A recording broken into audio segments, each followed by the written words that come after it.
suatu wilayah tidak dapat berlangsung secara merata. Hal ini disebabkan oleh banyak faktor, baik faktor alami, geografis, sumber daya manusia, sumber daya alam, maupun faktor buatan manusia, termasuk infrastruktur dan sumber daya sosial yang tersebar secara tidak merata.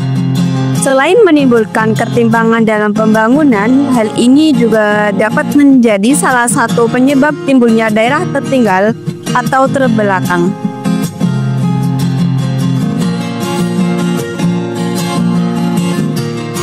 Daerah tertinggal adalah kabupaten yang relatif kurang berkembang dibandingkan daerah lain dalam skala nasional dan berpenduduk relatif tertinggal dari segi ekonomi, sosial, kesehatan, dan pendidikan.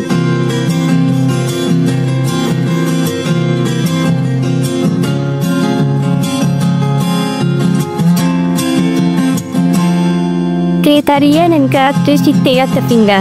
Menurut Kementerian Negara Pembangunan Daerah hingga RI 2007, penentuan daerah tertinggal menggunakan pendekatan 6 kriteria.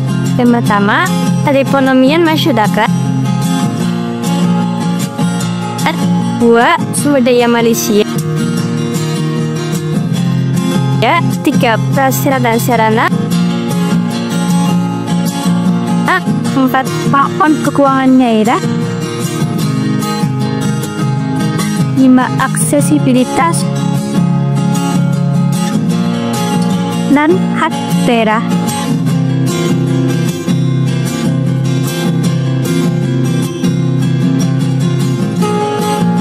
Karakteristik daerah tertinggal menurut Kaptenas itu yang pertama, daerah tertinggal kurang berkembang dibandingkan daerah lain. Yang kedua, ciri-ciri meliputi lokasi terpencil dan miskin sumber daya alam.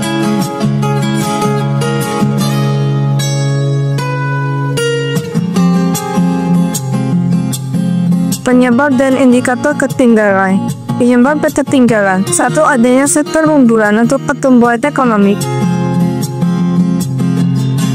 Potensi sumber daya alam belum dimanfaatkan secara maksimal. Rendahnya pendidikan mempengaruhi partisipasi titik. Lihat kebijakan pembangunan optimal.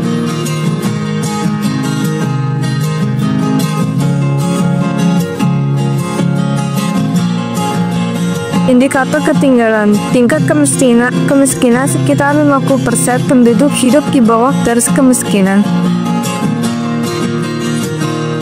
Indeks pembangunan manusia IPM Anda mencerminkan kualitas hidup yang kurang baik. Tingkat buta aksara. Apa buta aksara mesti tinggi menunjukkan adanya akses pendidikan.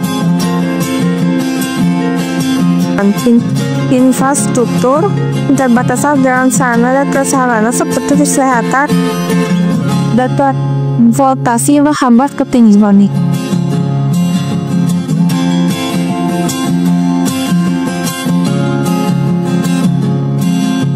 Arahan pengembangan dan pendekatan yang diperlukan. Arahan pengembangan yang diperlukan yaitu strategi pengembangan yang sesuai dengan karakteristik daerah untuk mengatasi ketertinggalan.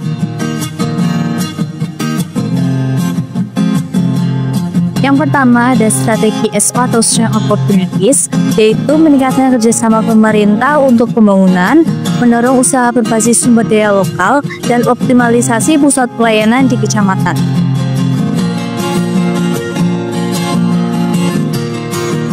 Kemudian strategi WO atau Weakness Opportunities, yaitu membangun sarana dan prasarana untuk wilayah tertinggal, meningkatkan kualitas sumber daya manusia melalui pendidikan dan pelatihan, dan memperbaiki fasilitas pendidikan untuk sektor unggulan.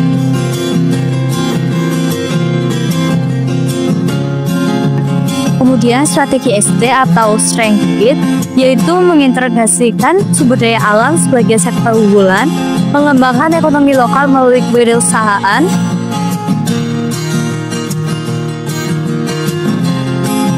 kemudian strategi WT atau Weakness Street, yaitu mengelola kawasan lindung untuk menjaga kelestarian lingkungan, menerapkan inovasi dalam sektor pertanian sesuai kondisi geografis.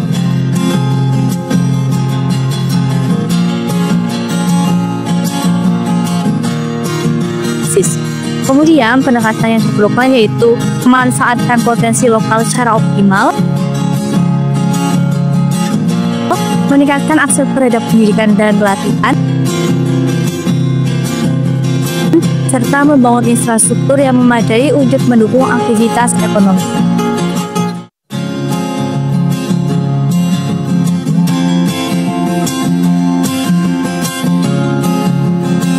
Kesimpulannya, pengembangan wilayah tertinggal memerlukan pendekatan yang terintegrasi dan berkelanjutan, fokus pada potensi lokal dan kerjasama antar sektor untuk meningkatkan kesejahteraan masyarakat.